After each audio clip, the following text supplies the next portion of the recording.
Sometimes even good people can make a mistake. And when it happens, it's one of the most intense and emotional experiences of your life. It could be a DUI, or maybe you were in the wrong place with the wrong people at the wrong time. Or perhaps you just did something stupid at the spur of the moment without even thinking, and now you're in trouble with the law. Well, you need experienced legal help right away so you don't become a victim of the criminal justice system. Even good people can make a mistake, and if you, a friend, or loved one has been accused of a crime, don't make another mistake by hiring the wrong attorney for the kind of help you need. You need to visit toddjohnslaw.com. That's toddjohnslaw.com, and then call Attorney Todd Johns today. Attorney Todd Johns has decades of experience helping good people like you who have made mistakes or bad decisions and will stand by you every step of the way. toddjohnslaw.com.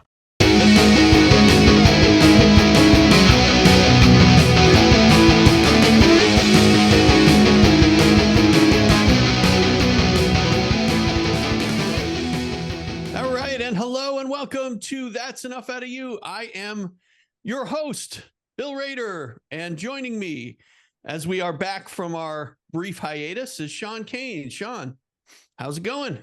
Billy Raids, how you doing today, buddy? I'm doing pretty good, thank you.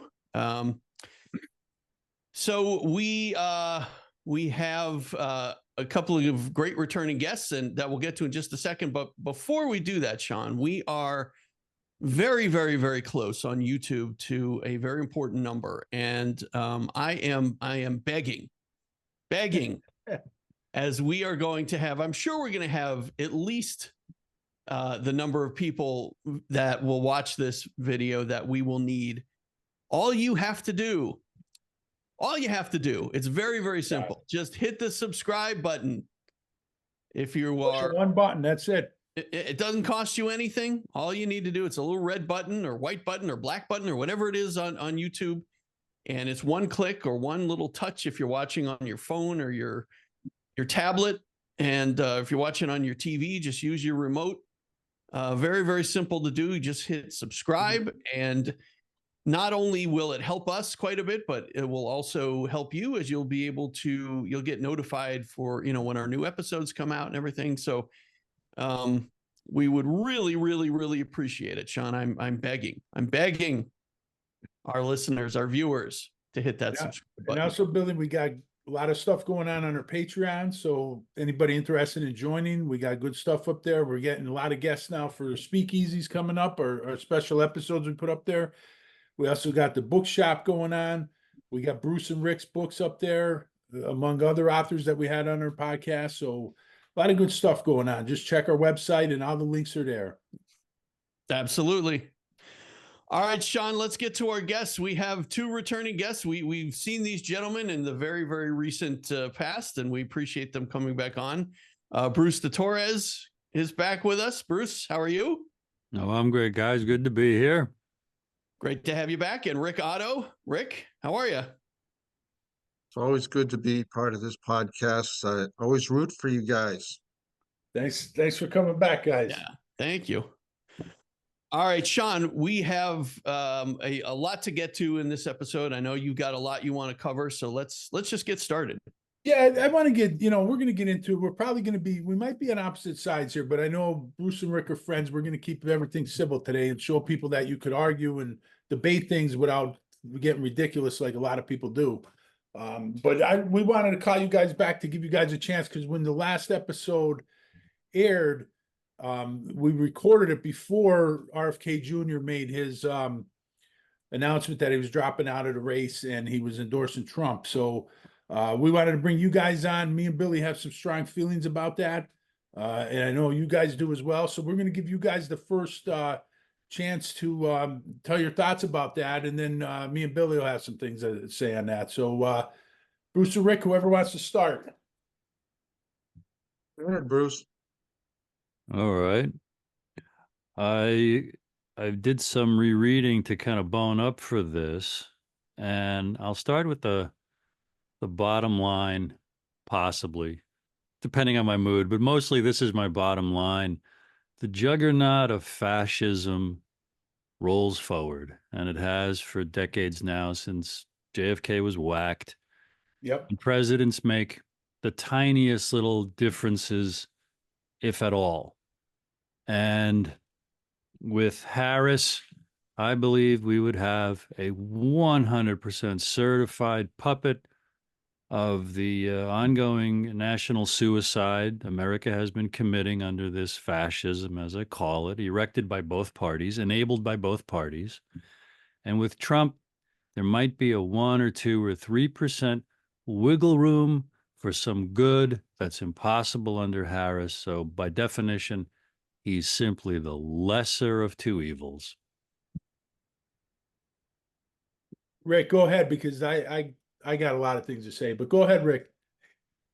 Yeah, I've been going through a tough time through these elections. I campaigned for Bernie Sanders, and the Democrats cheated him out of the nomination in 2016 and 2020.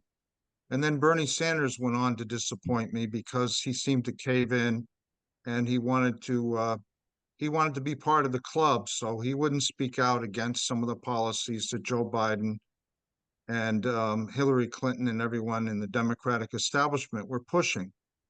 And the Democrats were getting closer and closer to the agencies that I've always been extremely skeptical of and concerned about: the CIA, the NSA, the military.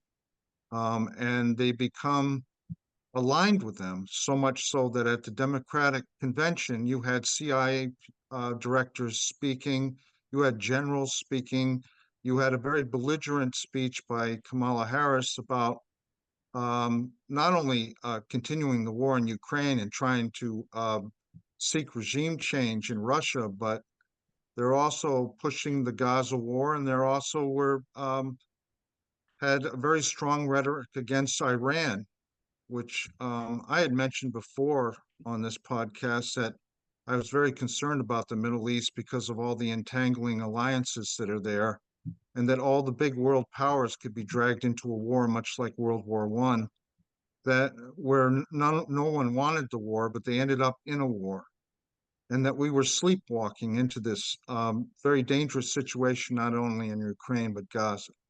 But then in 2020, I got behind Tulsi Gabbard.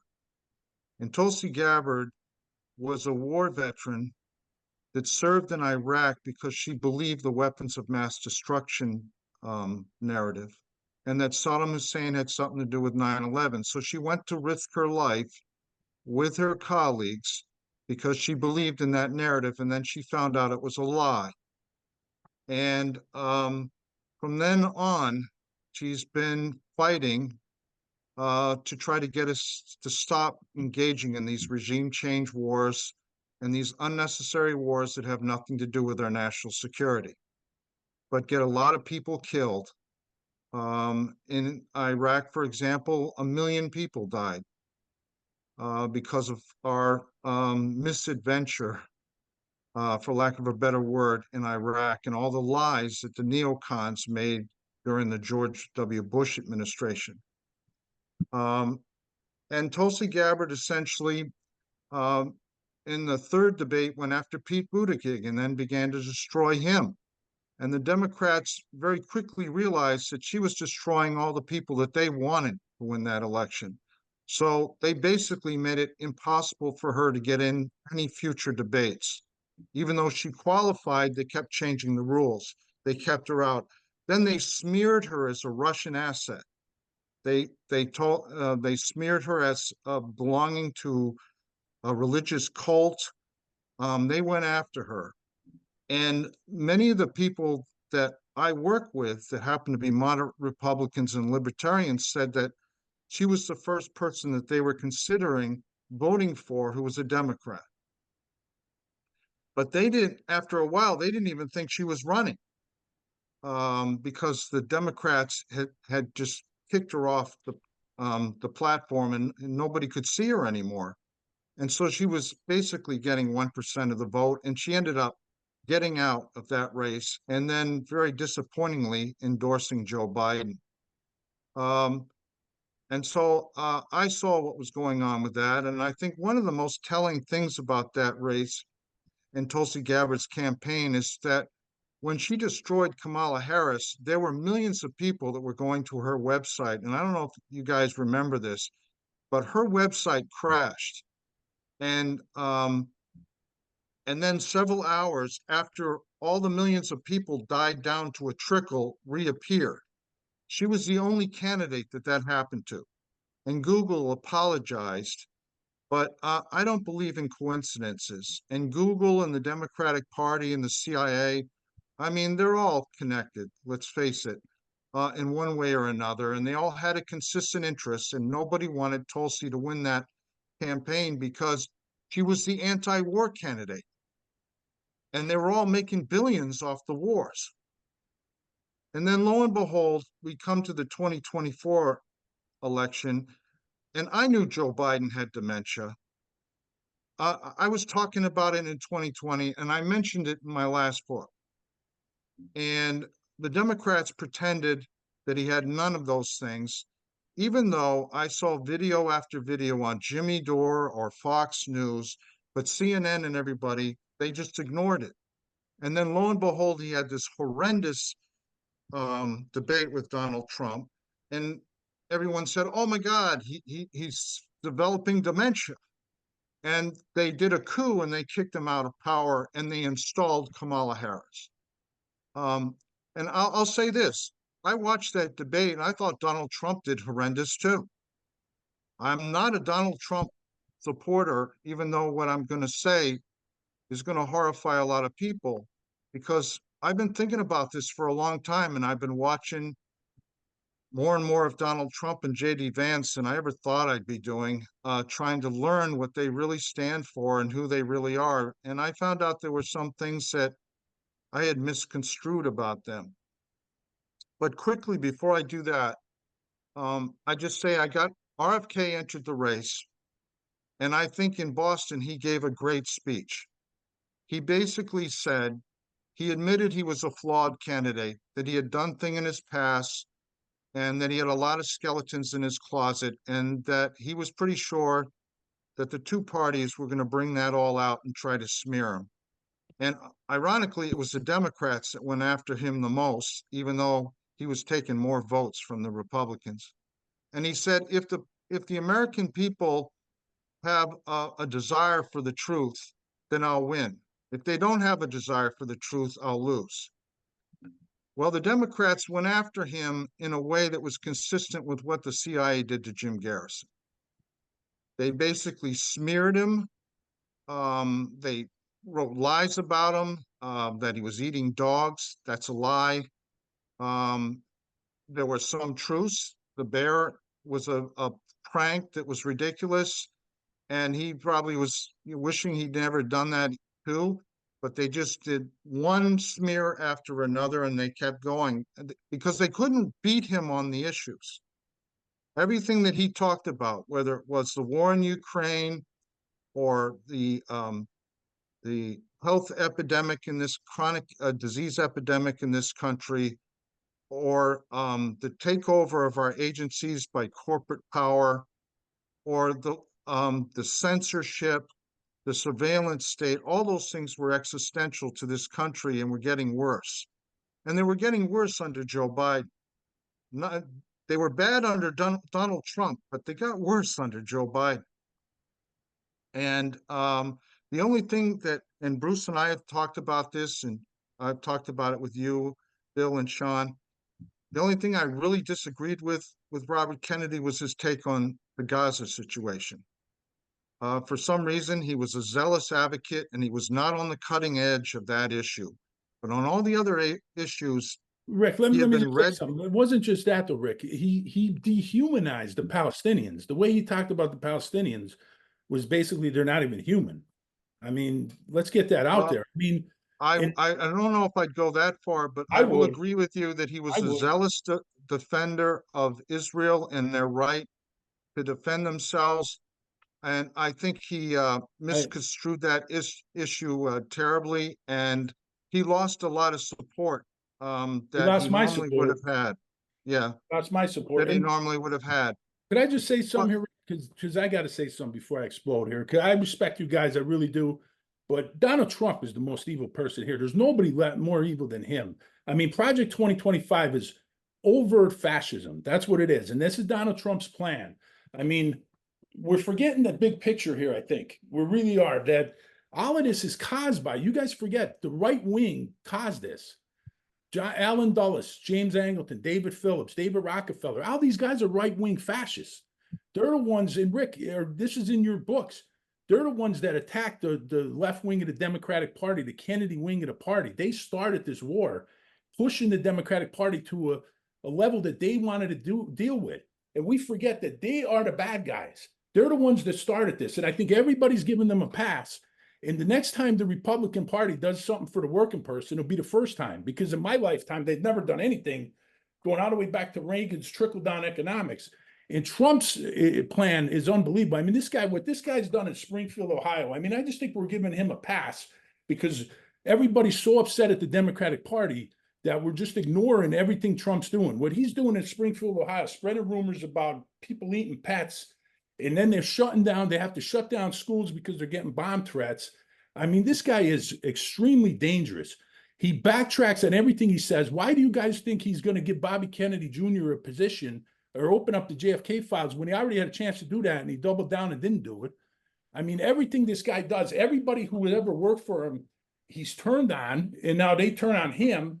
I mean, it's everything he's done, he's lied about. He's a cheat. He's a scandal after scandal after scandal. I mean, I can't believe a word out of this guy's mouth, honestly. Anything he says, everything he says is a lie. And the thing is, like, we're just ignoring everything because we're mad at the Democratic Party, who is at a level right now because of the Republican right wing. The right wing is the ones that pushed them there with the assassinations of the 60s, with COINTELPRO, with Operation Chaos. They're the ones that caused this. They're the ones that caused this. And now it's like so many people want to align with them. I'm not aligning with them. I'm actually anything. Go ahead. I'd say two things to that. One is, you would think that the Israeli people would be very compassionate to the Palestinians because of what they've been through, They're and not, that what though. they went through in the Holocaust. Yet they seem to have a blind spot, and they don't see that what they're doing to the Palestinians is pretty much what the Nazis tried to do with them in Europe. Well, And Rick, is the it same thing, the I can, people, though, or is it if I may, Netanyahu, though, Sean, Rick? if I Is it may, just Netanyahu, quickly. though, or is it the people? Because you got to remember, Well, Netanyahu. I mean, the problem majority of there. the people, Sean, support Netanyahu. That was the latest polls support what he's doing with Hezbollah and all the rest. And then if you look at the Democrats, because of what they went through and the assassinations and the attacks on their party and all the things that Republicans have done to them, you would think they'd be more sensitive about the things that they're doing now. But look, if you look at the two candidates, if you look at them as coaches, okay, they're both horrible coaches. They both have losing records. They've never taken a team to the playoffs. They're both horrible. But now you look, one side all of a sudden got some all-stars on them. And I know may not agree with me, you and Bill, about RFK Jr., but I think he's a courageous individual. Why do I believe that? Because he's always taken on the most powerful interests in this country. And even if it Except with Israel. his Except career, Israel. friends and family, he's taken on all of those issues. Because he believes in certain existential threats to this country. One, he believes the Ukraine war can end up in a nuclear exchange if we don't shut that war down. He believes the Russians have legitimate security interests and we're not acknowledging them. Two, he thinks the health of this country is going down the tubes. That when his uncle was president, 6% of the population had chronic disease. Now it's 60%. 77% of our young people don't qualify for the military because of their health issues or because they're so obese. They can't qualify for the military. That becomes a national security issue. So and then Tulsi Gabbard, I think she's a courageous person as well. And then I think Elon Musk, he's a mixed bag to me. I don't particularly He's a I'm douchebag not to a big me. fan of him, but I think he's done a lot of good things for Twitter, now X, I think he because destroyed Twitter, Rick. He made Twitter so bad I can't even log on half the time. My posts get deleted. I didn't have that problem before Musk. there's still censorship there, Sean, but the censorship was 10 times How did he worse make under the it better prior though? leadership. If you said anything on Twitter that was counter to the COVID narrative, you were shut down. You were shadow banned at a minimum, So or why are my posts you being were taken down? deplatformed, Why are my posts being taken down? because I'm simply supporting you're a business. telling things that the establishment don't want the people to know. Well, Musk must be part of the establishment. He's running it. He is part of the establishment, I've got a but friend. I've got a friend who's convinced that Musk does not control X or Twitter. He sees a big disconnect between Musk's very vocal support for free speech. It doesn't jive with your experience on X. I want to throw out two quick thoughts. I was almost nervous about coming to this podcast, and Nah, I let we could have a discussion here. We're not gonna no, Sean, you might like get this. there, but we're good. We're good. No, you might like this. I got excited about it when I thought maybe we're like the four members of a jury, and I've never been on a jury. There's no gun to their head. They don't have to agree on a verdict. But if we were going to conduct this conversation and pretend that the goal would be to have a unanimous decision of either Harris or Trump, Sean, how is Harris any better for the country than Trump? Because she's not supporting Project 2025, which is over fascism. I mean, you're talking about the sick kids and stuff. If Project 2025 happens, we don't have to worry about sick kids because the climate and environment will be destroyed worse than it is now. I mean, there's so many bad things with Project 2025, which is Trump's program. I mean, is it worse than what yes, I expect anything. from Harris continuing Absolutely. where Biden has taken the country in the last 4 years? Absolutely. It's over fascism. It's complete what fascism. about the And EPA? listen, here's the thing. Here's the thing.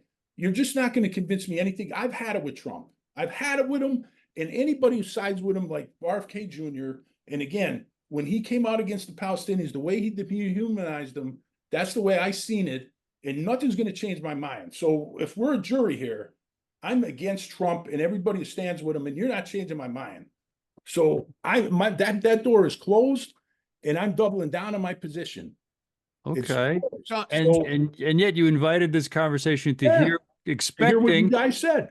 right. And I may have certainly implied before today that I was leaning toward Trump or you didn't hear me say you would be the lesser of two evils before today, but I had to grow the courage to publicly say this now.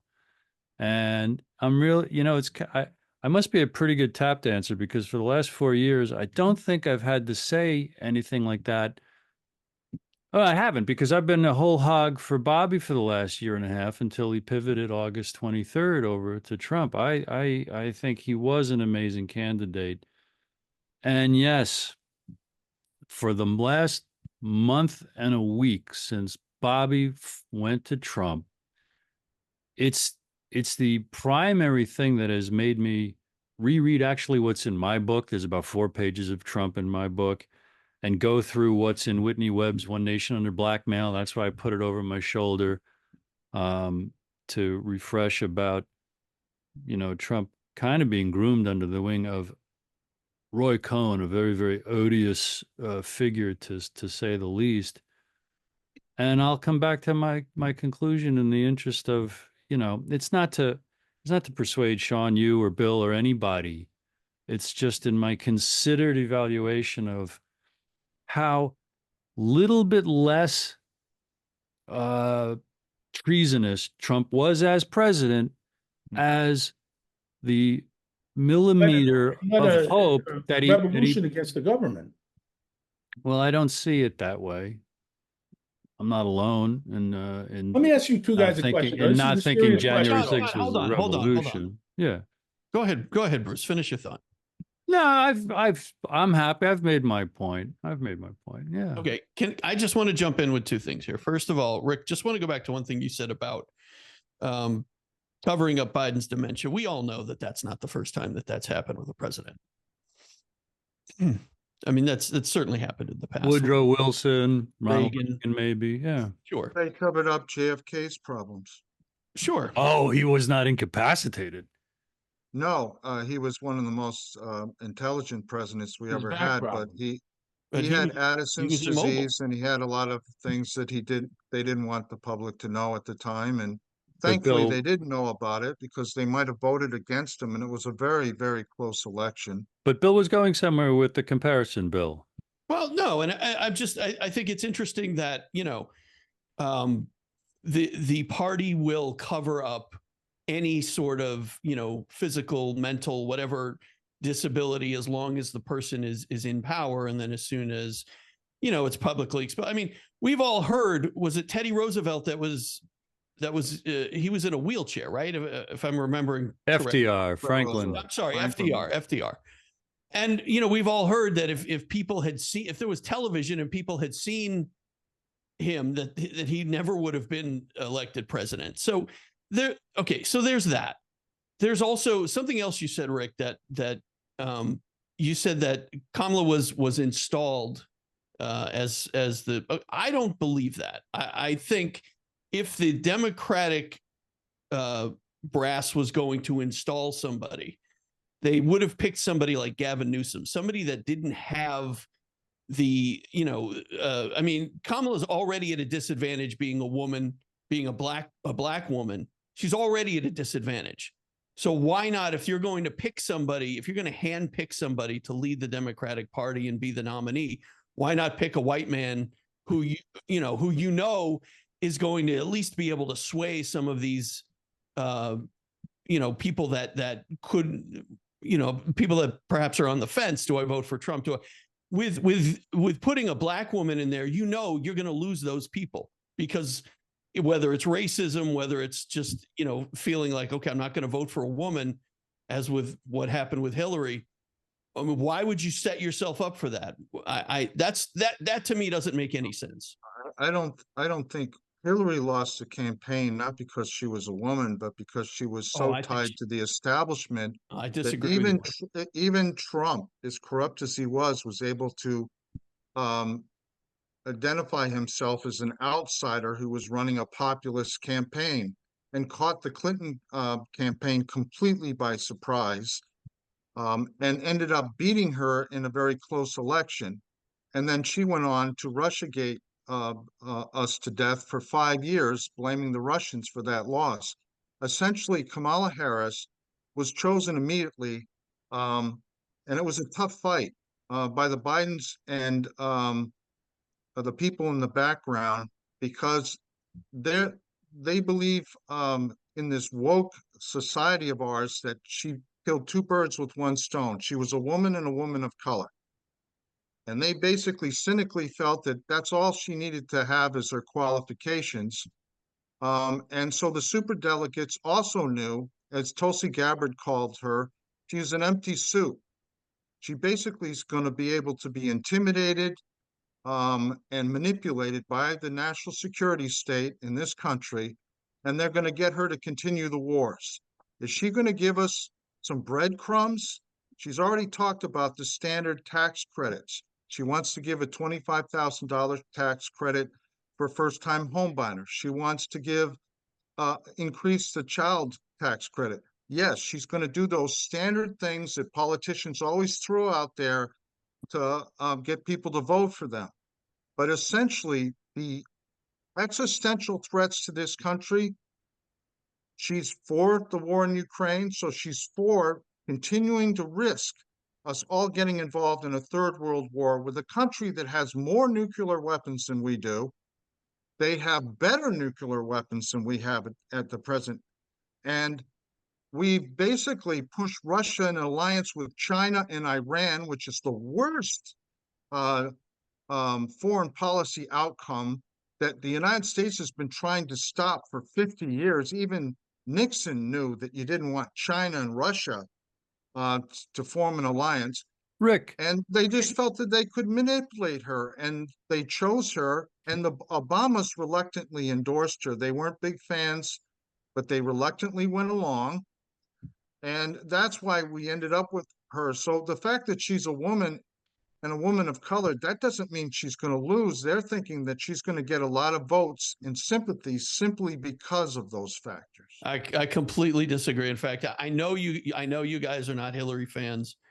I think Hillary was probably she was the most qualified person to run for president in many, many, many years. And I think she was defeated. Bill, tell me what you admired She was about beaten her. by a con man because I believe because she's a woman. But let me ask you this, Bill. What did Hillary Clinton represent that you admire in her foreign policy or domestic policy? What did she say that made you feel that she was supporting the things that you believe in, and why you admire like President Kennedy? What was she doing that? I certainly didn't admire her like President Kennedy, but I certainly wasn't going to vote for Trump with what he represented.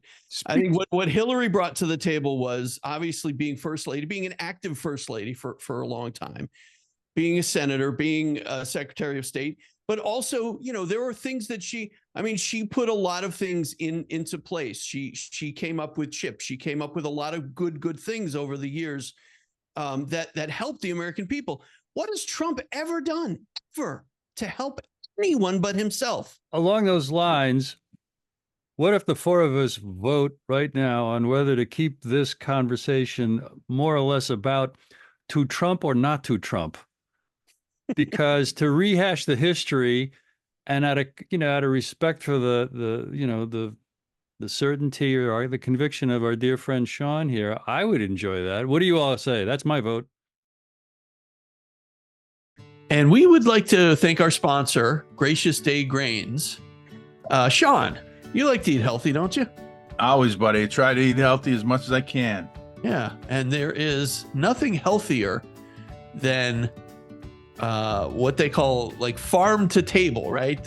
So when you can get something right from the ground and make it and then put it right on your table. And Gracious Day Grains, they have a tremendous selection, and it's totally organic. Everything is, they don't use any sort of herbicides or pesticides or anything like that. They have a bunch of different products on their website, Gracious Day Grains. So if you go to graciousdaymilling.com, you'll find a bunch of great stuff there, Sean. Yeah, you will, Billy. And it's owned by Tom Maxey, who's a great guy from Virginia. He's a truth seeker, just like me and you, buddy. And Tom's growing philosophy follows the wisdom of farmers of centuries past. And a quote from Tom is, if we practice the right rotations, we exclude the bugs and weeds without needing herbicides or pesticides. So, this is great, Billy. What he's doing is fantastic. There's cornbread mix, there's cornmeal, popcorn he sells, buckwheat Sean, have you had buckwheat pancakes? No, buddy. Oh they're delicious. I love buckwheat pancakes. And Gracious Day Grains sells buckwheat pancakes. Just go to their website and you'll be able to find all of this stuff there. You can order it right off the website. You can find out all about how they farm and their whole philosophy, Tom's philosophy. It's great stuff. It really is, Billy. And one of the things he does is he grinds small batches at very low temperatures, which retains the flavor and the freshness. Of course. And it can't get any fresher than that. It's literally right from the ground. So again, go to graciousdaymilling.com and just, take a look on there. You can order whatever you want and they'll send it right to your door. Again, it doesn't get any fresher than that, right from Tom's farm to your door to your table. So absolutely. And eat healthy and you'll feel better. Absolutely. I wish I could do that. I wish I could eat healthier, Sean. Well, start with Tom's stuff, buddy. I'm going to order some of those buckwheat pancakes. I love There you go. I'm going to try them too, Billy. Yeah, they're really good. All right. Gracious Day. We thank Gracious Day Grains for their sponsorship. Thank you. Let me ask Bruce and Rick a question, just and a serious question. I want just to answer honestly. If RFK Jr. just dropped out and he didn't endorse Trump, would you guys still support Trump? For me, no. I'd probably be voting for Jill Stein as a protest vote. Um, because the things that changed, and I was trying to use that analogy of the two coaches. You have two rotten teams that never did anything, and then all of a sudden, this for whatever reason, the ownership or the coach actually brings in a couple of really good players, and then the question is this coach going to let them play? And that's what you brought up, Sean. Is he really going to let RFK clean up the health agencies? Is he really going to let Tulsi Gabbard get us Not out even of gonna that appoint war him. in Ukraine He's gonna forget and his name. end the regime change wars? Is he really going to let Elon Musk put efficiency, be the efficiency czar in He might Washington do and try to that. get rid of the waste? I don't know. And I feel pretty much the same way. At first, I thought, well, if Bobby wasn't there, would I still do Trump? But then, would he have all these other people? And there are these other options like Jill Stein. I remember, I think it was in 2008, I typed in my best friend's name as a write-in for president. I think in 2012, I voted for Gary Johnson, a libertarian, and then after that, I read stuff about him that was really embarrassing. But maybe he's an upright citizen in soul. Sean, that's a great question. Can I turn it around? If Trump wasn't running on 20, even though he has disavowed allegiance to Project 2025, if there was even if there was no such thing as Project 2025, would you be as firm in your opposition to him? Yes, there's nothing, there's not one quality of this man that I like. Like, I don't know, like I understand and that.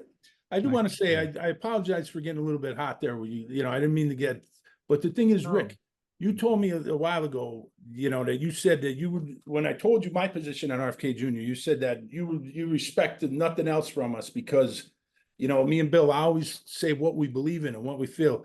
And to me, Trump is just, I mean, I can't stand the guy. I'd be honest with you. Everything about him, I can't stand. And anybody who sides with him, that includes RFK Jr., I mean, he's siding with fascism to me. And the thing is, and here's the other thing, I've never, ever in my life agreed with hardly anything the Republican, the right wing have done. That's just me personally. And now everything Trump's doing, he's talking about abortion. Now he's backing out on abortion. Is he pro-life or is he pro-choice? Because to me, I heard him say both, depending on who he's talking to. And the thing that always got me about the Republicans is they're always saying they're pro-life about abortion. But what about with the gun bans and stuff? And when kids get shot in school and stuff, what do they say? Thoughts and prayers. That's all they care about. They don't say nothing about, you know, they're gonna take our guns. They're gonna do this. I mean, there's nothing. Like, to me, it's like there's nothing I could agree with the right wing. And the right wing is the ones, Alan Dulles was right-wing fascist. James Angleton, David Rockefeller, all the guys that we talk about on our Yes. show. And I Yes. think we're losing sight of that because I don't think the four of us are actually that far off on our true beliefs. I think we're we're pretty not. close Right. on what we The believe. characters you just Fundamentally. go Right, ahead. go ahead, Bruce. I'm sorry. Go ahead. Fundamentally, yes. Well, the characters you just named are the vanguard of capturing the federal government, the rise of the neocons. But I see now the neocons are embraced by whomever's in power. And I see, Sean, just as much fascism under the future under Harris as I could see under Trump. All I see with Trump is a millimeter, a percent or two of possibility. If Bobby Kennedy didn't exist, based on Trump's first term, based on he used the military a little less, the economy was doing rather well, inflation was stable, plus he could be pressured for the wonderful rhetoric of his campaign and his first year of speeches. He was saying things, Sean, you could have written, diagnosing the true problems of America at the hands of its treasonous deep state actors. But why would you take the word of Trump that he's going to even appoint I him? don't take, thank you. He's not I gonna. do not take his word.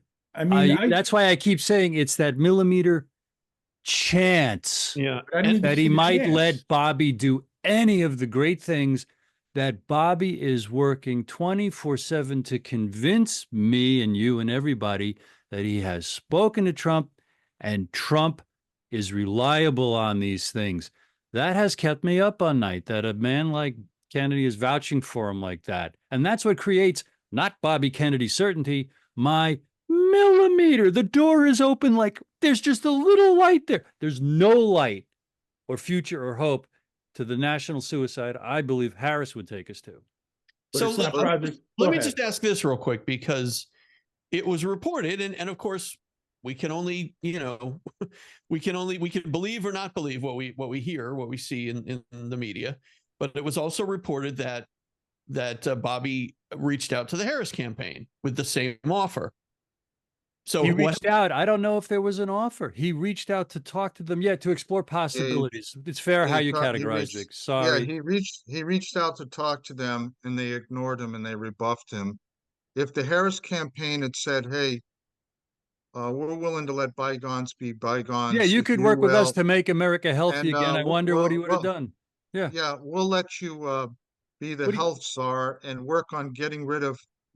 Um, I think he would have gone with them because, So what would you guys have done if he's done that? If Harris said, "Come on my campaign," well, they're what they're do you guys- both That's a horrible hard candidates. question.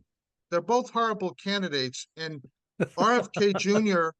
If he had gone over there and Tulsi had gone with Trump, it would have been tough for me because I have just to let you know why I believe so much in Robert F. Kennedy Jr. I don't know if you guys have done the same thing because it's pretty tough to do this. I've watched RFK in 50 long-term podcasts. Yep. I've heard him talk the same things over again. I've gone through this, listened to the same stories, but occasionally he adds something new. I've read article after article. I've seen him interviewed hundreds of times. I've read almost all his books. I Yeah. believe did he make a mistake on Gaza? Yes, I did. Is it a big mistake? Yes, I think it's a big mistake. But I believe he's sincere and that he really does love this country and he wants to make a difference. And I find it hard to believe he would vouch for Trump to the extent that he is if he wasn't authentically convinced in his heart. that Now Trump is that's going to give him a persuasive. shot. Yes. Yeah. Now, He Sean, believes that yeah. Go he ahead, Rick. believes Sorry. that Trump is going to give him a chance and that he's put him on the transition team, which is very important with Tulsi Gabbard. To Why select is that personnel. important? Yep. Because they're going to choose his next cabinet. Now, is Trump going to listen to them or is he going to cave? Because the last time he brought in big swamp monsters. But you know what? Those swamp monsters are now endorsing Kamala Harris. Dick Cheney, Liz Cheney, John Bolton, And Bobby had 250 of the Bush yeah. administration people. And Bobby has said, I've talked to Trump about that. Trump has told me I made a mistake with these swamp creatures. I'm not going to let that happen again. Sean, I know it makes no difference to you, but it's a great question. What if Harris had taken Kennedy? So Kennedy is a big thumb on the scale. If he didn't exist, I return to, based on the 1 or 2 percentage points of goodness or neutrality that Trump was as a president in his first term, would give me that reason to think he's the lesser of two evils. It might be one fraction of 1%, Sean, because like I said, the first words out of my mouth today were the juggernaut of fascism under both parties rolls on, and it will. I have no idea how much the assassination attempts are theater. I have no idea how much the demonization of Trump since 2015 and throughout his presidency is just theater with hearings and impeachments and lawsuits to clog our minds with conflict and gridlock to prevent the government from functioning, where you can debate, is fracking good or bad? What about the chemicals in the food? The things that are on the table now that Bobby is on public record with this team that's going around the country about the good things Trump's going to do to get the chemicals out of the food and make our children healthy again. Trump wouldn't be allowing, although anything's possible with him because he is such a liar. So that's what swirls in front of me making and evaluating these things. the thing is, I think you guys are putting, your decision on a very small percentage of a word based on a con man, a guy who's never Trump, like he's never held his word at anything. He's never Compared to my come back at certainty, everything he said. compared to my It- certainty that Harris will continue our drive to national suicide with 100% fascism, which is the What blending is of Project corporate. 2025 then? I mean, that is Project 2025 is the worst thing that I've ever read. And Rick, you said that the last time we had you on. You Yeah, I said did. And Trump and has Trump was disavowed named it. 300 What's times. his Yeah, but he's disavowed But it. it's He's all- named it it's all of 300 his- times. and what's his word worth? Exactly. That's what it hinges on. His word is Well, worth And nothing. what happens That's with my point. 2025? What we talked Well- about last time, guys, it turns the president into a dictator. Yes, and that's the there are thing. two things. There are two things about Project 2025, and I stand by what we said at the last podcast on that document. It was much like the American Century Project. And a lot of that was adopted by the Bush administration, and Project 2025 is just an extension of that. But there are two things that I saw that added some nuance to my thoughts. One was I read the J.D. Vance dossier, which apparently is out there, and you can go on it online. And I misjudged J.D. Vance. Apparently because he's from Ohio, he's more pro-labor than I thought he was. He believes that the labor needs more rights, that management has too many rights, and he's part of the Rust Belt, so that's a natural position to take. He's against censorship. He's for open debate. And he was not for repealing Obamacare. He believed that the Republicans had nothing to replace it with. He criticized the Trump tax cut, which I think is a disaster, and Trump says he wants that to be permanent. So basically, he wants a tax cut that's similar to what George W. Bush did, and he wants that to be permanent. And it's basically a supply side economics tax cut. So, and then I also heard this EPA woman that works for the Heritage Foundation, and she said that she wrote part of Project 25, especially the environmental sections. And she said that J.D. Vance and Trump had nothing to do with the writing of that document.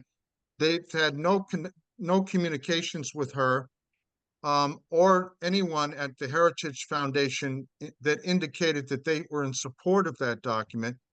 And she said that the Heritage Foundation basically creates these projects every 2 years. They write a new document. And so this is an ongoing process. And for some reason, the Democrats have latched on to the 2025 one, and they've attached it to Trump, even though I had some skepticism about that because I know Trump doesn't read anything. Let me take. It's Let me take. 900 pages. Can I want to take Sean's side. In the last conversation, I pointed out I was going to bring that up. that. Well, yeah, that's my second point. The first thing was just on the surface, many of the table of contents summaries of Project 25, at least a couple of weeks ago, are identical on Trump's website. Maybe it's identical with the Republican platform. So Sean's got that going for him, no matter how Trump denies it in front of a microphone or at a rally.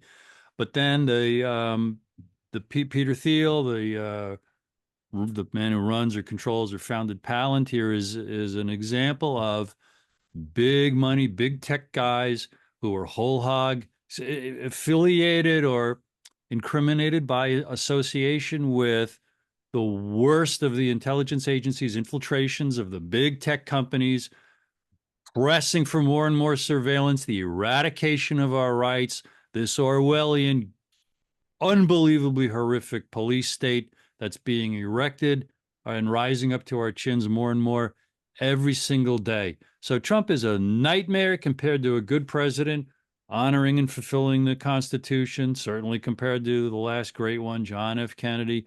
Harris is a nightmare coming out of the system and being just such a puppet, such a placeholder. Yes. Yeah, if you just look at, I hope you guys don't understand.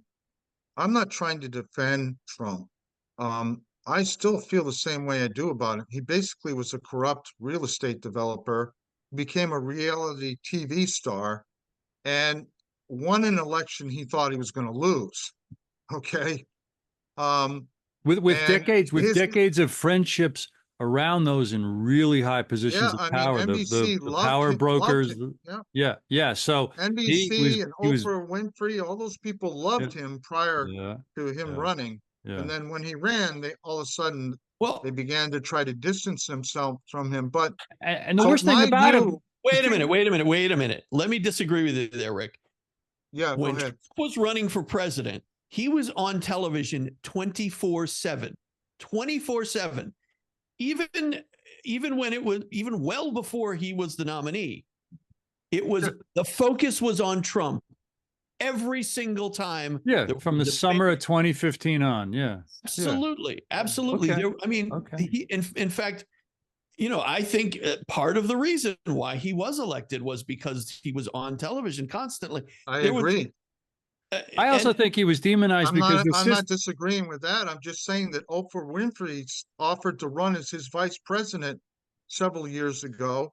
And then NBC loved him when he was giving them all those great ratings on his reality TV show. He they won 2 continued to love Emmys. him because he But was getting great ratings. Oprah, I think, said that before he Yeah, declared but his candidacy. That was years before 2015, right? yeah, Right, that's what right, that right. was. Is there a chance that he was demonized when he declared in 2015 because the system wanted Hillary? That's what I wonder. But he That's was, why he was so attacked, because the system wanted Hillary. And well, he was coming in like an end run, almost playfully, like, I know how this system works. I could. And also, let's not forget, or at least let me make the case, Steve Bannon or somebody around him was writing things 2015, his whole campaign up through his first year, that I would have been proud to write in diagnosing these are the real problems of America, and this is what we have to work on. And that's, Bill, why I think he won, because and it shocked him. The truth of what he was saying resonated with anyone who puts an ounce of research into seeing what's really going on or understanding the real problems of the country. but the fact of the matter is, Bruce, he wasn't going to do anything about that. Well, Ever. He wasn't Well, he didn't know how to. He And proved that. and he wasn't going to take advice from anybody that knew how to do it. I'm glad you said that. Now, here's a couple things. Apparently, he was very surprised he won. He wasn't prepared for it. Within a week, within a day or two, he betrayed everyone who was following him by saying, "I'm not going to prosecute her." Excuse me, we just had a year of enthusiastic lock her up, which she would have deserved. And the last thing you just said, he wasn't going to do it. Oh, it's this. This might not be related. I want to get this on the table and we can talk about it an hour later. There is a legacy of human wisdom, my friends, that believes that words are powerful, and life and reality being made out of energy. We cast spells with our words. What's our intention with a bully, vulnerable, mean, snapping, child, immature person like Trump? What's our intention? If we are mature adults, what's our intention? How do we think about him? How do we talk about him? And the point is, this shamanistic, imagining we have so much power that the love and the peace and the harmony that we want on this planet, Trump becomes what we think about him and what we intend and how we language him. Is that too corny? No, I mean, it's all of us here are well versed in propaganda, because anyone who studies the JFK assassination has to get well versed in propaganda and be able to know how to see it, and see how people are manipulating the narrative to achieve certain objectives and to manufacture consent for what they're doing, because they can't tell the truth. Because if they told the truth, the people wouldn't want to do it. So we're very well versed in those things. So when you look at Trump, um, am I an admirer of Trump? No. Would I be voting for Trump if Tulsi Gabbard and Robert F. Kennedy Jr. Weren't on his team? No, I'm voting for a team. I'm not voting for Trump.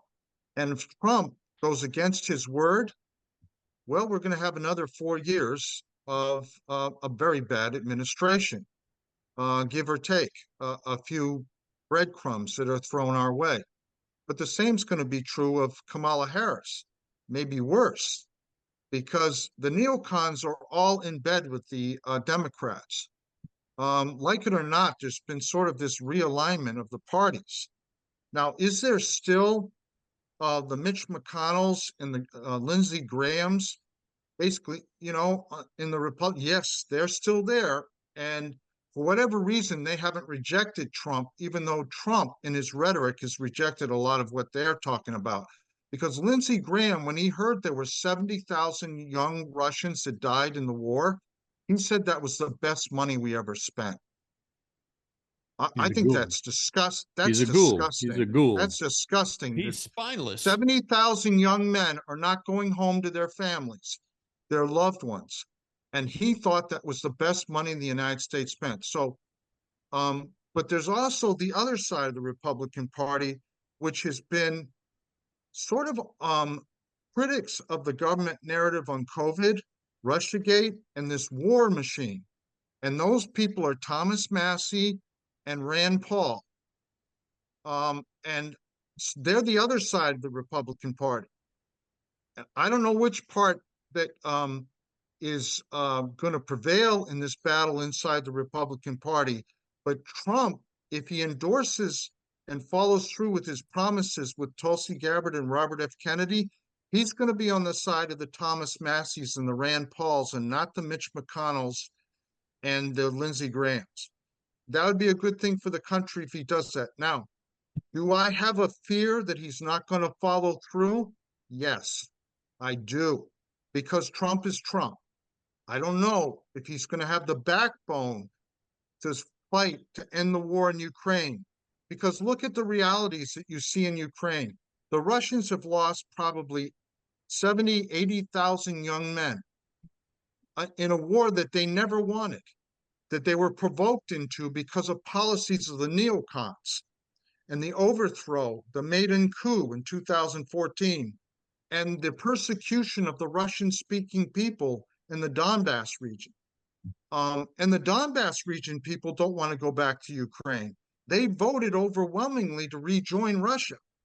So, and I'm going to probably piss a lot of people off, but I don't care at this point, because these things are too important. The Russians went in, I saw it as a liberation movement, not an invasion, like the Biden administration, because they were basically protecting people that were being persecuted. And they never wanted to go in there. They tried to sign the Minsk Accord 1 and 2. They tried to sign an agreement that the Israelis and the Turkish government helped facilitate. And then what did Joe Biden do? He sent Boris Johnson down there to make sure it got ripped up. And then you have the neo-Nazi problem in Ukraine, which is not a new problem. It's been there for a long time. Even the New York Times admitted it's been there a long time. And they worship Stefan Bandera. Who's Stefan Bandera? He was a collaborator with the SS in World War II. He killed hundreds of thousands of people. He ordered their deaths. Poles, Czechs, Slavic people, Jews, communists. He was so ruthless that even the SS was taken back by him. That's how ruthless he was. And these people in the Azov battalion, they have tattoos of him on their arm and their chest.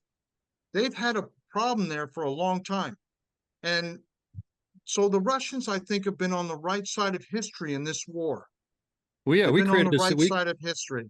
And I think if Trump, I don't know if Trump has the backbone to stand up and take the flack he's going to have to take, because Putin isn't going to give the Donbass back. He's not. The Donbass doesn't want to rejoin Ukraine. So Donetsk, Zaporozhye, and Kherson, they don't want to go back to Ukraine. And so he's going to have to swallow a very tough pill to negotiate an end to this war. And I don't know if he has the backbone to do it. What does Harris want to do about the war? She wants to continue fighting and push Russia to the brink Yeah. so that we Yeah, could possibly end it's up the- in a third world war. It's the runaway train. I just interviewed on my show, Reality with Bruce the Torres, available at rumble.com and all the audio platforms. I just interviewed for a few more times. I've interviewed him in the past. Martin Seif, who is a retired, used to be a journalist for UPI and really a head up there, a foreign correspondent. He was nominated 3 times for a Pulitzer Prize for his international reporting. And he thinks the current regime is insane. And I'll remember his opinion of Trump. I think he would prefer Trump, but hold that thought. What you just described, Rick, and under Harris would be a continuation of the clattering train. He quotes Winston Churchill from 1930 in the 1930s, saying, describing the trends of 1930, gearing up toward conflict and the insanity of that progress. He may have been in the Commons when he alluded to a poem called "The Clattering Train." Who's running the clattering train? Death is in charge, meaning, and Martin describes, our military-industrial complex being used by the transatlantic cabal of empire, London, New York City, and Washington, is a runaway train with its own momentum. And Harris would be a perfect puppet, smiley face on top of that train. So Here's the a couple problem. of things. Go ahead. Go ahead, Sean. Just one thing, and then you could go, Bill. Here's the problem that nobody's talking about is Trump has created this cult called MAGA, which has ensnared, I don't know what the percentage of Americans, but Bruce, you could argue, you could disagree with me, but his words have consequence with these people. And he incited January 6th, in my opinion, because his words mean something to these people because they believe everything he says, no matter what he says. They're like under hypnosis with him. And the thing is, you know, he whatever he says, they're gonna believe because all they see is Fox News. And when Fox was sued years ago, what was their defense? They said, "You can't sue us. We're entertainment. We're not news." And this is what they listen to, and they don't see the Trump that enormous. Was the violence on January 6th more instigated by agents provocateurs? How do we know that? How do we know that? There were 600 I could see the MAGA people there jumping in and attacking people. I could see that. I could see that on my TV. I don't need to see. Well, Jimmy Dore joked, Sean, that these people that were engaged in an insurrection to overthrow the government, they're a bunch of gun nuts and they forgot their guns. Once the violence started, yeah, definitely a number of regular MAGAs, were in the melee. People, hardcore MAGA. Do you two know hardcore MAGA? I'm talking MAGA to the extreme. I do know. Yeah. Okay. You had a conversation with them. Oh, yeah. I know people that are in support of MAGA because I work with them, but they tend to be moderate Republicans and libertarians. And they were very supportive of my books because they acknowledged that Alan Dulles and the right wing at that time did all the things that I said they did. They were very open to it. You know who was not open to it? My liberal friends. They said that JFK was killed by a lone nut, that I was a conspiracy theorist, and that the CIA isn't as bad as you think they are. They're actually doing good, and there are a lot of bad actors in the world, and don't you want powerful agencies like the CIA fighting them? They have no nuanced view of what's going on and all the things that you and I know. Right. Totally different experience. Rick, I think that's a small sample size. I mean, it's also my experience with MAGA people is you cannot talk to them. Trump is their God, and everything he says, you worship, and that's it. You bow down, worship everything he says. All right, they're extremists on both sides. They're extremists on both sides. Absolutely. Hang on a second, Sean. 2 things. So, Rick, I want to go back to a couple things that you said. Number one, Trump says that he can end the war in the Ukraine with one phone call. Do you believe that? No. Okay. Number 2, you said that there's a neo-Nazi issue in the Ukraine. Would you acknowledge we have the same issue in this country? We have neo-Nazis in this country. Yep. We do. And who do they support? MAGA. Proud Boys. Stand by and stand strong. And that's, I mean, as a Jewish person, that's terrifying to me. Yep. Terrifying to me. Okay. And knowledgeable historians refer to the regime in power as new Nazis right now. And the neocon influence from the 70s, 80s throughout the federal government under under Obama, to whatever extent under Trump, we're a Nazi regime, understanding it to be this imperial domination and this merger of corporate and state power. Yeah, we're moving in the direction of, Bruce, you and I may differ slightly, but I agree with a lot of what you said and what you pointed out in your book. But I think we're moving in the direction of fascism, that there's still hope. I still hold out hope that we can turn this thing around. In fact, I have hope from the local level up. I just would like to point this out. Do you think, any of you, that Dick Cheney, Liz Cheney, John Bolton, and all the rest of the neocons have endorsed Kamala Harris because they like her $25,000 tax credit for No. first-time home buyers? Or do you think that they're endorsing her because she's going to continue the wars? They're Halliburton and against Trump? Raytheon and all those people are going to make all the money that they're going to make. That's why they're endorsing her, because Dick I Cheney and disagree. that group haven't changed. They're still the same people that brought us Iraq. They're still the same people that scared the hell out of us when we were younger during the Bush administration. And so if you look at who's surrounding Kamala Harris, it's a little scary, because I don't see her. First of all, she's not a Hillary Clinton. She doesn't have the backbone that Hillary Clinton does. You cannot manipulate and dictate to Hillary Clinton what a policy is going to be, because she is a very intelligent woman who's very well read, and I don't agree with her conclusions and the policies that she supports, but she's not somebody you push around. Kamala Harris, I fear, is going to be pushed around by these people. I think Sullivan, Hillary, Anthony Blinken, all those people are, Samantha Powers, Avril Haines, they're just going to push her around. She's going to adopt their foreign policy. They may allow her, like they did Johnson, to do some good things on the domestic side, as long as she gives them what they want in the foreign policy side. But and other than that, I see her administration as a complete disaster. If Trump caves, I think we're going to have enough. We can't afford 4 more years of the first Trump administration or the Biden administration. Otherwise, we're going to go where Bruce stated. We're going to become a fascist state. I mean, if you think how important the First Amendment is, George Washington said, if we lose our freedom of speech, we'll be led to the slaughter like sheep.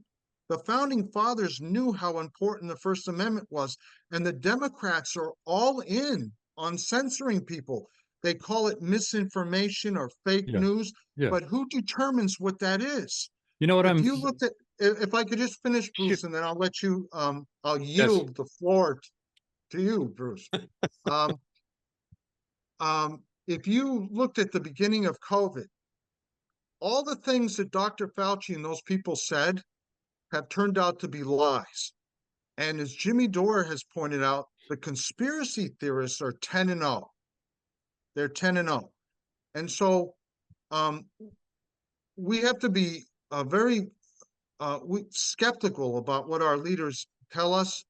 And when the government says that this is the truth, we don't want the government being the arbiter of what's truth and what isn't truth. DK's Corner has moved. Come see us in our brand new location at 201 Cherry Street in Jessup, Pennsylvania, right across from the Jessup Plaza. Enjoy a brand new menu with hot and cold sandwiches, soups, salads, pizza, delicious breakfast, including breakfast bowls and sandwiches, specialty coffees, and DK's famous Razzle Dazzle flavor shaken espressos. and still the best cheesesteaks around. Follow DK's Corner on Facebook and Instagram, or call them at 570-209-0278 to find out about their daily specials and catering. And DK's Corner now has beautiful outdoor seating for the summer. Don't feel like leaving the house? Call DK's Corner for delivery. And we thank DK's Corner for sponsoring That's Enough Out of You. DK's Corner. Are you thinking about selling your house? Well, Bob Connors, a realtor at Christian Saunders Real Estate, says, I can't sell your house, but I sure as heck can market it and get it from sell to sold. Call Bob today for great marketing and to get a ton of eyeballs on your house. Are you in the market to buy a home? Not sure where to start?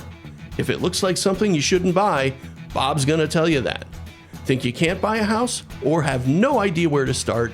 Been there, done that. Bob will get you going in the right direction.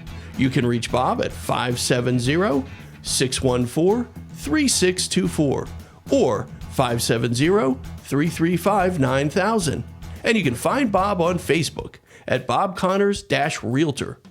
Whether you call Bob or not, please remember, stay awesome, all you awesome humans, and be kind to each other. Bob Connors, the realest real estater. And thanks to Bob Connors and Christian Saunders Real Estate for sponsoring That's Enough Out of You. That's Enough Out of You is also sponsored by Casa Quattro Winery, featuring over 20 flavors of wine, from dry red, dry white, and fruit for your sampling pleasure. Casa Quattro Winery offers entertainment, parties, and private events. Now serving a full menu with a little something for everyone, including appetizers, salads, dinners, pizza, and desserts. Casa Quattro has some of the best live entertainment in the area, with comedy and karaoke nights and live bands. Check us out on Facebook and Instagram for all of our upcoming events. And if you mention the code OUTA, that's OUTTA, you get 15% off of your order.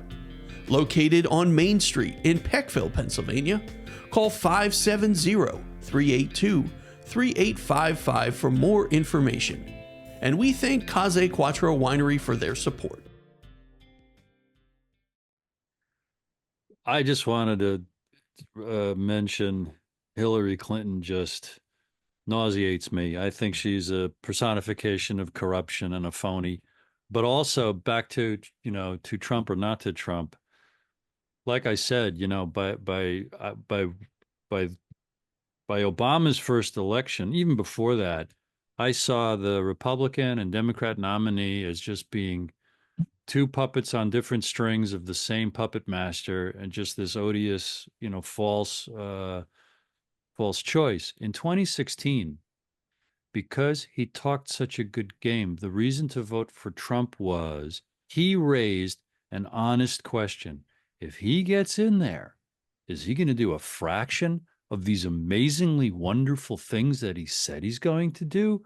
But Bruce, every candidate says they're going to do amazingly wonderful thing. Yes, but before Trump raised the idea in my mind that there was a tiny chance that he was this outsider. I didn't know enough about his background like I do now.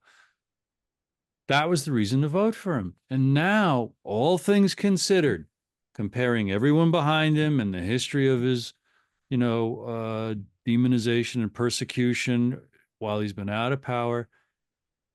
Otherwise, there wouldn't be a real question, and it wouldn't matter if you vote Republican or Democrat or typed in your mailman's name as president, because you're going to get a stooge of the fascism either way, except with Trump, with all the current backing and claims by the likes of Bobby.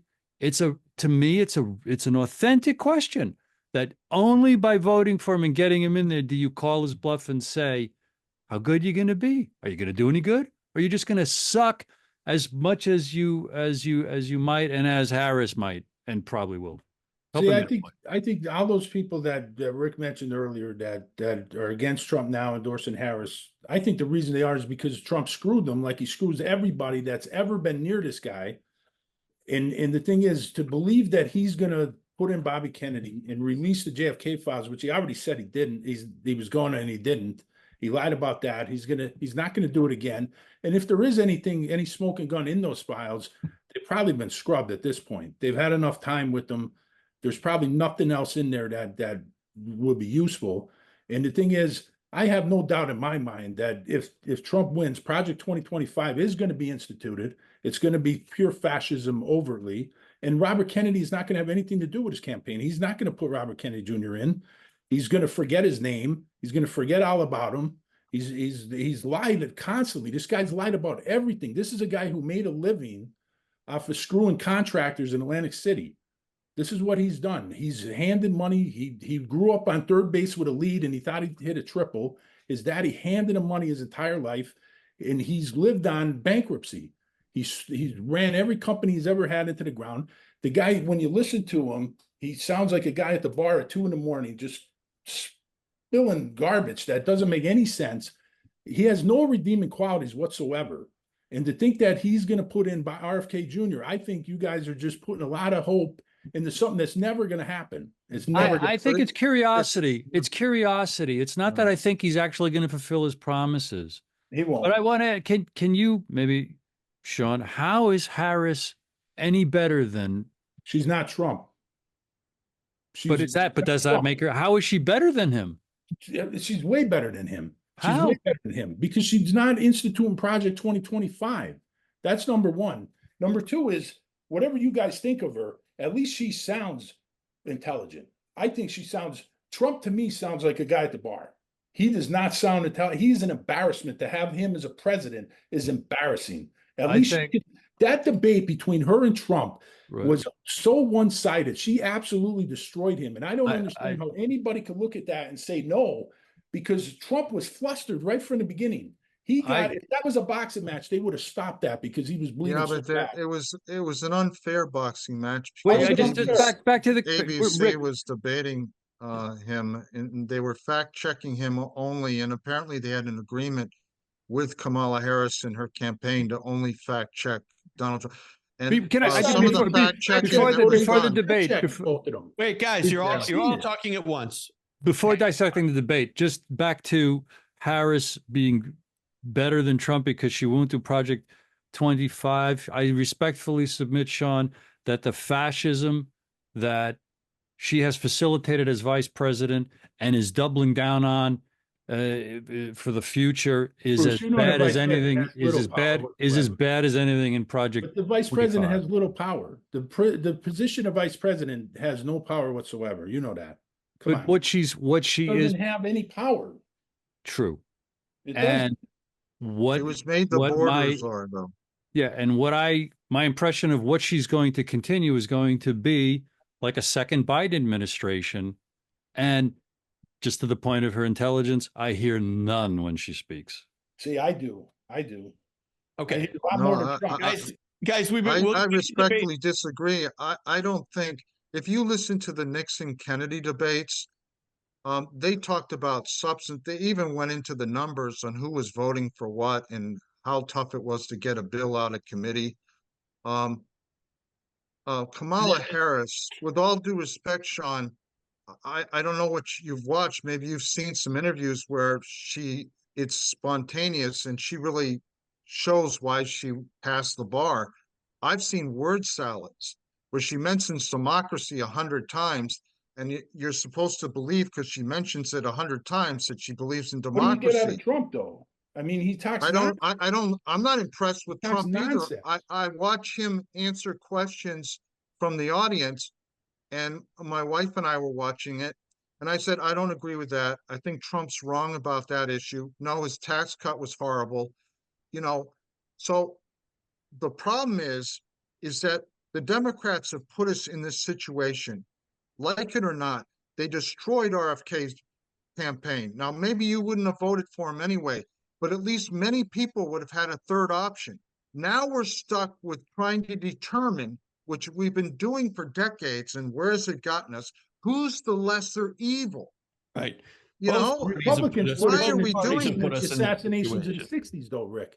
That's even in your books. There was right-wing Republicans that put us. I know, but I mean, there's no difference between the left wing. There's no difference between the left wing and the Bruce, I'll yield to you if I just said the Republicans actually have segments of them that are actually for the First Amendment, believe it or not. They're willing to support RFK Jr. and they welcome him coming into their party, and they're against the wars. I mean, those are big deals. The Democrats, the Justice Democrats, the squad, they become a bunch of they're more interested in their careers than they are the country. They want to stay in power. So they've kissed Nancy Pelosi's ass and Chucky Schumer's, and they've done none of the things that they said they were going to do. And they're for all these wars. I mean, so the Democrats don't have an anti-war voice in them. The Justice Democrats were supposed to reform the party, and instead the party consumed them and took them into their value structure, and they're going along to get along. And that's exactly what the right wing wanted the party to look like when they assassinated the Kennedy wing of the Democratic Party. No, I don't disagree with that, and I don't disagree with that. But the Allen Dulleses are on the Democratic side now. I don't. If Allen Dulles was looking at, if Allen Dulles was looking at Donald Trump, he'd say, "I can't trust Trump because he doesn't. He's too impulsive. He occasionally tells the truth, and in a way that makes the national security state pissed. Like we've talked about this and laughed about it. He said, we're in Syria. We got a third of Syria. We got the part of Syria that has the oil. We got control of the oil. We have the oil. They didn't want you to say it's all about democracy. It's not about oil. And here he is talking about oil. That's what they don't like about him. Do you think that they don't like Trump because any of his policies was totally against the military-industrial complex when he was the president of the United States? No, they didn't care about that. They just care about the fact that he's impulsive, and they can't control him as easily as they controlled Joe Biden, and they will control Kamala Harris. Now, Joe Biden, he didn't always have dementia, obviously. He was a very intelligent man.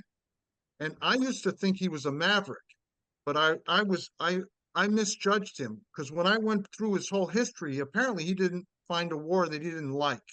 He was always on the war side of things.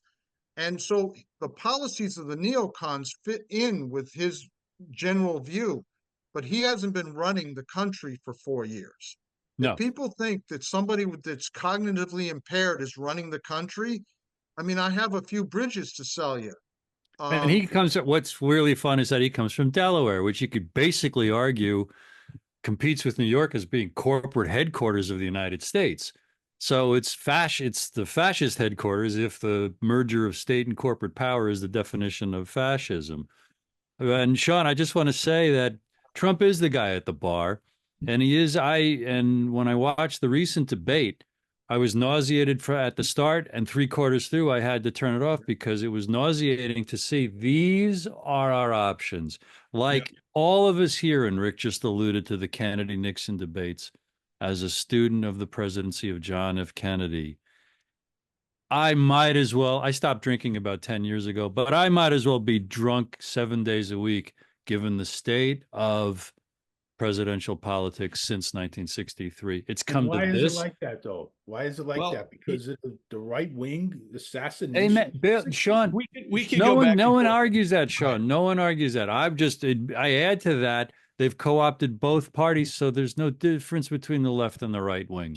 So let's stop here, okay? And I just a couple things, and then I want to wrap up because we could do this for the next 5 hours. So one thing I want to make clear, and I think we all know this: the Republican Party isn't the Republican Party anymore. It's the Trump Party. Okay, we know this. This is not. There's no. The Republican Party that we once knew, okay, whether we call it, the party of Reagan or the party of Lincoln or whoever, whatever, that's all gone now. It's gone. There's loyalty to one person, or you're out. Okay, so we know that that's the case right now. I think with the Democrats, at least there are voices. There's unity. There's there's democracy. And I know, Bruce, you said we keep hearing this word democracy over and over and over again, but at least there is some sort of loyalty to democracy, to the Constitution, to hearing other voices, and whether that's woke or whatever the case may be. I completely disagree. Go ahead.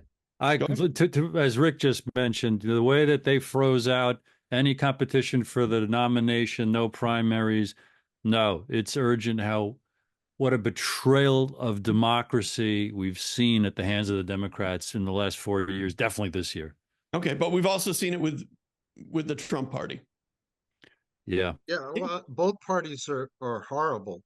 Yes. I was just pointing out that there are some members of the Republican Party that seem to be willing to join the counter narrative and speak against some of the policies that the establishment wants to shove down our throats.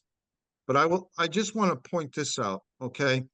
1968, we all have researched and we all think is a very important year. And unfortunately, the candidate that should have won that year got assassinated by the forces that we've been talking about for a long time.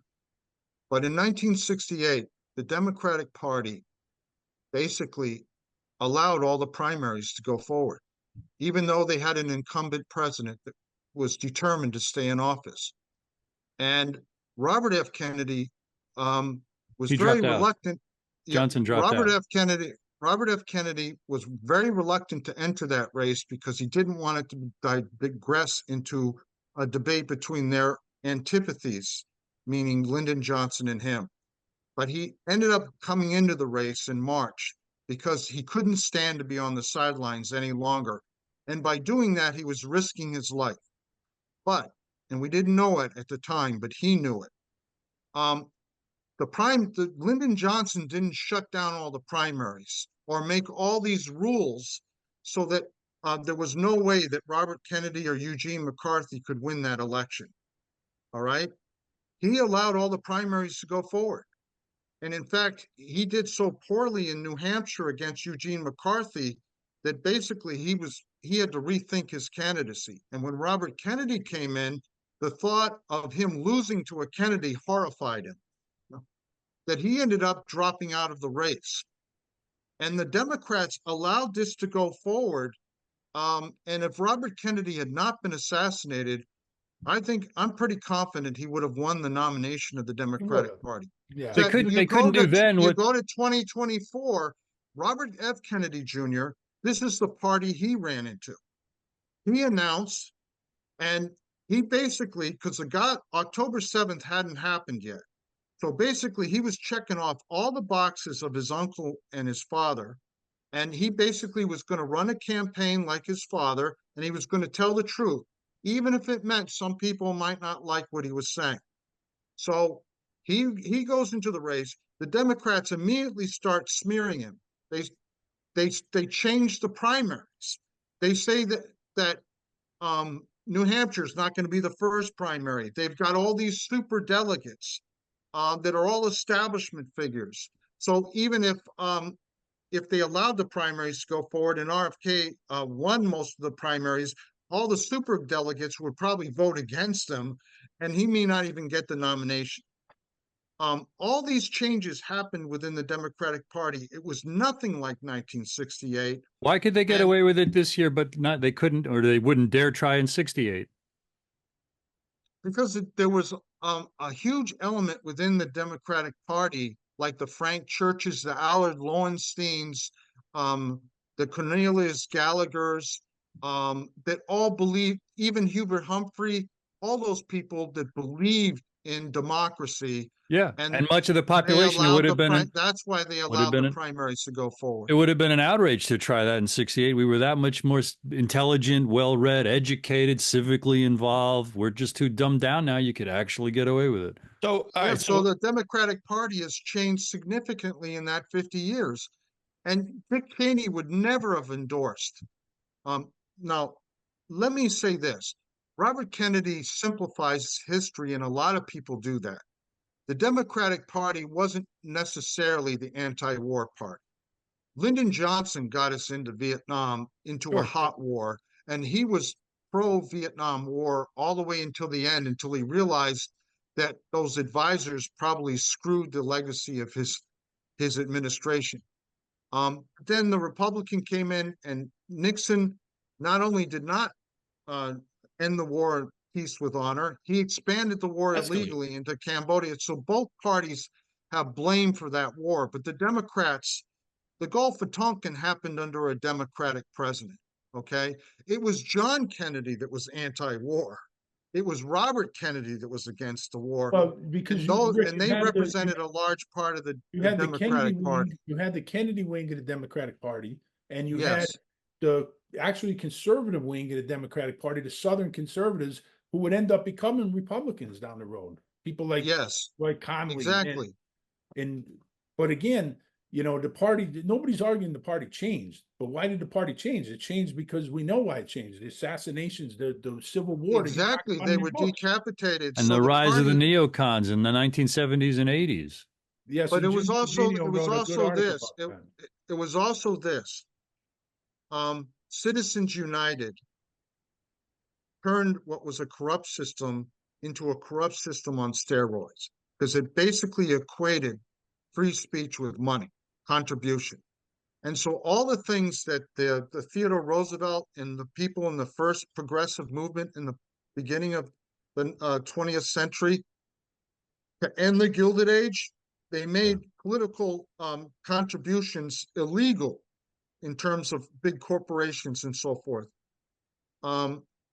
It almost like it's like Citizens United abolished that. It's almost like that could have been a cherry on the dismantling of the protections and the good things of the New Deal that turbocharged our middle class in the 40s, 50s, and 60s into the mid 70s. And then under Clinton, and I think one of them dismantled Glass-Steagall, the separation of commercial and investment banking, and other eradications of those protections until you have the casino economy we have now. Yeah, well, you have what you have, and we talked about this before, is that you had the big New Deal, big revolution, and it was radical. It was a radical revolution. But when FDR died, Truman wasn't able to hold it together, and they slowly whittled away all those New Deal policies. And ironically, Bill Clinton got rid of most of them. And Glass-Steagall was one of the most important. Yep. But what I'm saying is that the system, as it became more and more corrupt, the Citizens United, basically what was going on under the table, they now could do it legally, and they did it even more. So when you have a senator, as Robert Kennedy talks about, you have somebody who tries to run for the Senate in a big state like New York, they got to come up with hundreds of millions of dollars. So you're not having an Abe Lincoln, who is a country lawyer, doing the circuit running for the Senate unless he gets a lot of big backing. And those people aren't giving their money out of a sense of altruism. It's an investment. Yep. You're going to do something for me because I gave you millions of dollars. And that's how we've ended up with the system where both parties are at the trough feeding from the same food, and they're not that different. And you can look at the personalities and go, oh, I hate Trump, or oh, I hate Kamala Harris. But those personalities are really irrelevant. What you have to look at now, even though it's another campaign where people have to decide between the lesser evil, is you got to look at the team. And if Trump's team is allowed to act and do what they say they want to do, there's going to be more hope of us reclaiming the republic under him than under Kamala Harris with Dick Cheney, John Bolton, and company. Guys, we're never going to agree. We're at an impasse here, guys. If we were a jury, we would be a hung jury. Yeah, it's never going to agree. But the one thing we can't agree. Sean, hang on a second. Here's one thing that we can do that a jury can't do. And that is we can talk about how to write things, how to make things right. Ooh. Yes. So I'm going to give Bruce, I'm going to give you a couple minutes. Rick, I'm going to give you a couple minutes. Sean, if you want to get in there as well, feel free. Thank you. I'm going to let Rick go first, please. Okay. So the question is, how do we want to rectify the problems that exist in our country? How do we get out of what we're in now? How do we get through this and get and I talk about it in our country? I talk about it in my books. one of the first things we have to do is we have to repeal Citizens United. Whether we have to do that through an amendment process or somehow bring a case to the Supreme Court and re-argue it and overturn it, we have to get money out of politics. I think that all the national campaigns, congressmen, senators, and the presidency have to be publicly funded. And they all get the same amount of money.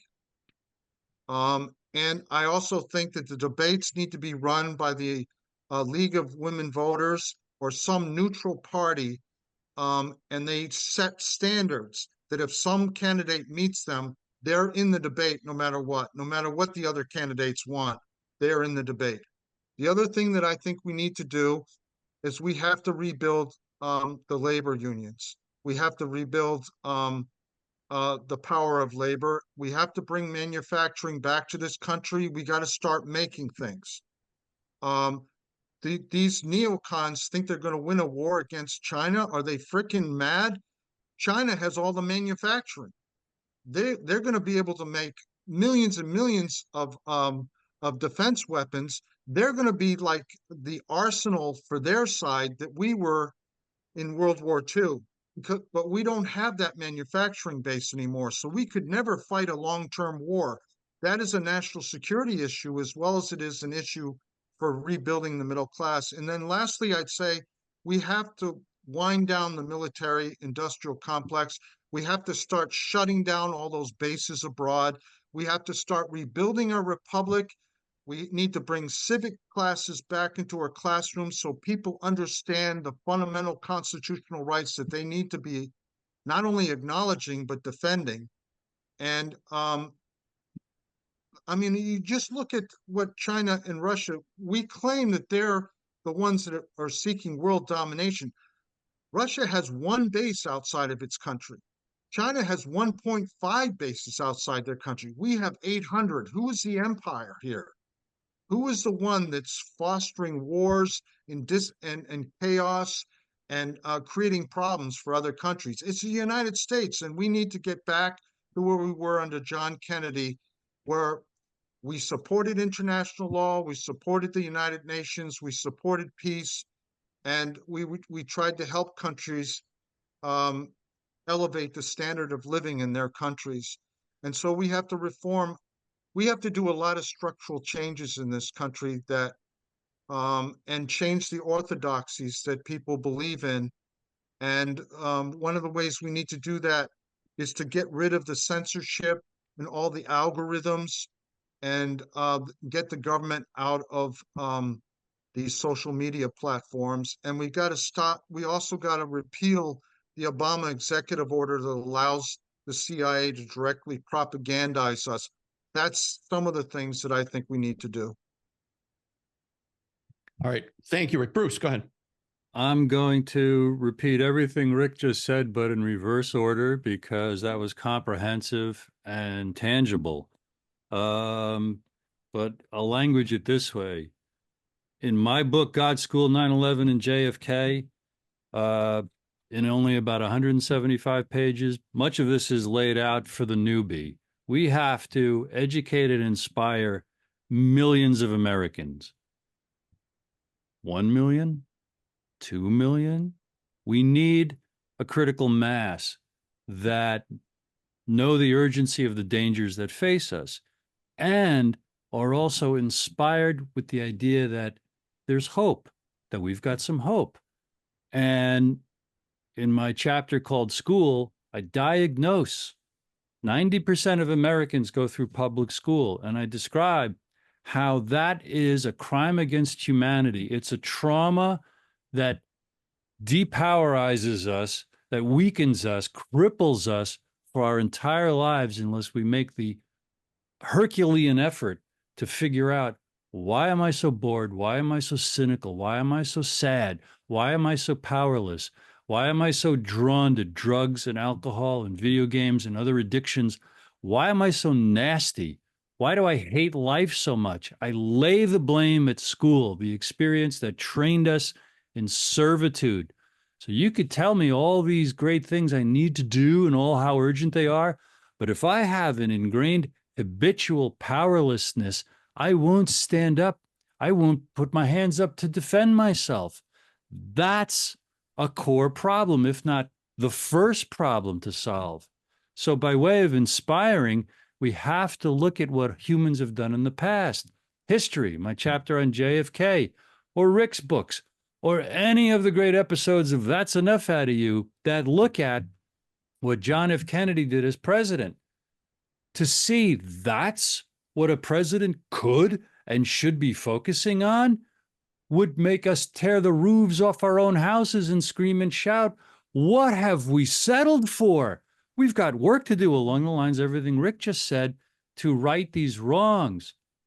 Finally, I encourage everybody to get this book, Who We Are, America's Fight for Universal Progress from Franklin to Kennedy, Volume 1, 1750s to 1850s by Anton Chaikin. AntonChaitkin.substack.com.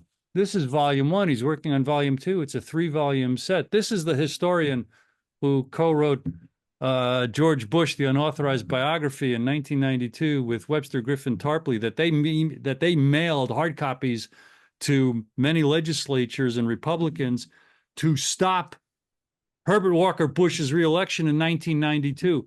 In this book, he describes the nationalists, those who followed the ideas of Alexander Hamilton's economics, which were the American intention to build us up independently with our own commerce and our own industrialization, so we couldn't be under the thumb of the British Empire, which wanted to control industrialization so it wouldn't have strong countries to exploit. It would have almost primitive level at India, Africa, to rape and pillage their natural resources, which is their imperial colonial model today. That's the New World Order. That's what's inside free trade. And when you see, I'm concluding soon, when you see what John Quincy Adams, Abraham Lincoln, FDR, and John F. Kennedy were doing along those lines, it was to create a world of independently wealthy and prosperous nations all sharing the latest technology so they couldn't be exploited by each other. It's the guarantor of peace, but it also fulfills the highest American ideals that we have rights and that we should create governments that serve our interests to the health and the sanity and the improvement and the pleasure of existence for all humanity. And I agree with you there, Bruce, particularly with your point on education. We need to expand education. We need to bolster education. We don't need to ban books, and we certainly don't need to eliminate the Department of Education. Sean, last word. Just two things real quick. So two things we can do. The first one, Rick and Bruce aren't going to agree with me, but we got to recognize the threat that's in front of us right now and not even look at the big picture, because we know what the big picture is. But the threat in front of us is Project 2025, Trump and MAGA. And we have to make sure that Trump does not get elected. And there's only one way to do that, and that's to vote Harris.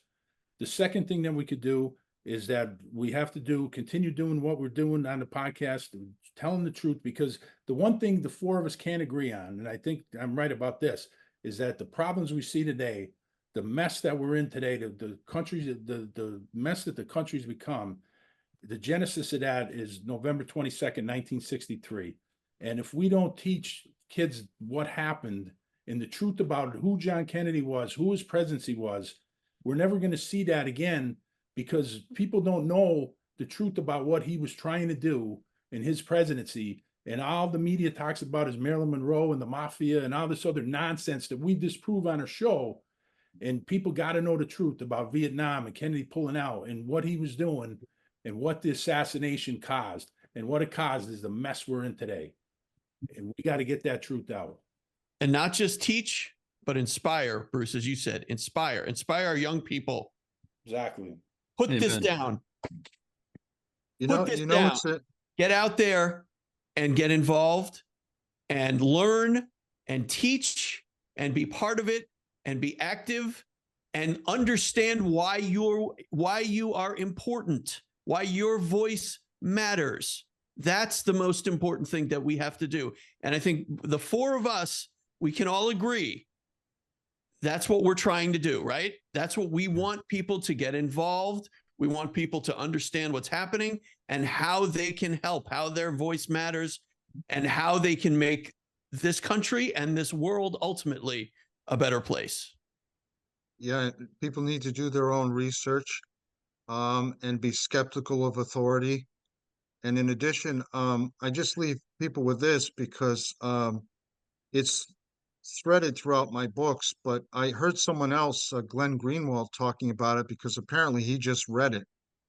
George Washington's farewell address. We all know about Eisenhower's, but people ought to go back and read what George Washington said. There's a lot of wisdom there about how we should engage other countries and treat other countries, and our role in a world of law. And I think he had a lot of wisdom in that speech.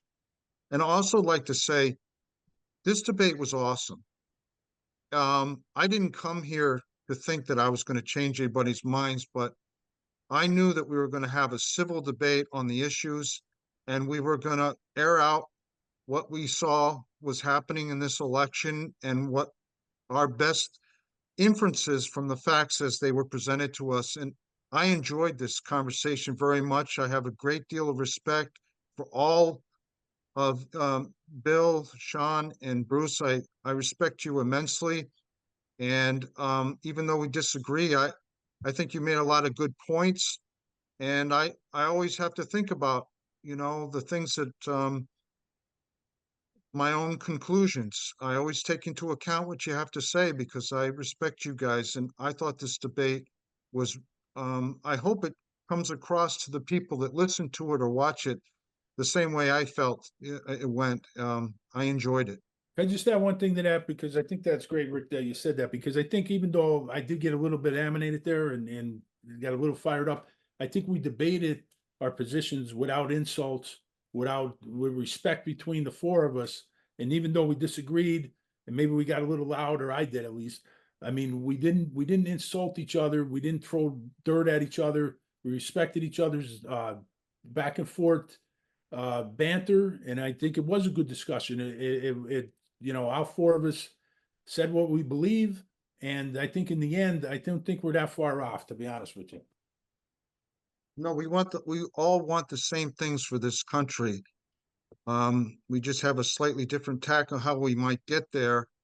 And unfortunately, we're left as voters with trying to decide who's the lesser evil again, rather than having somebody that we all can get behind and vote for. And that's unfortunate, I think, because the country needs a Franklin Roosevelt, it needs an Abe Lincoln, it needs a John Kennedy so bad. And we don't have that right now. I've always said this, Rick, we're always looking for the smartest, most pure candidate. And that we have to be honest with ourselves and realize that person would never want to be president. And I want to thank you guys for it's a privilege to be asked to participate in a conversation like this. And it's also a challenge to organize my thoughts and ask the right questions, to get the broadest view, to try to understand what's the question or what's the issue that we're really trying to handle here. If I didn't do this kind of work or wasn't invited to these kind of conversations with all that I know, I don't even know that I might vote in November.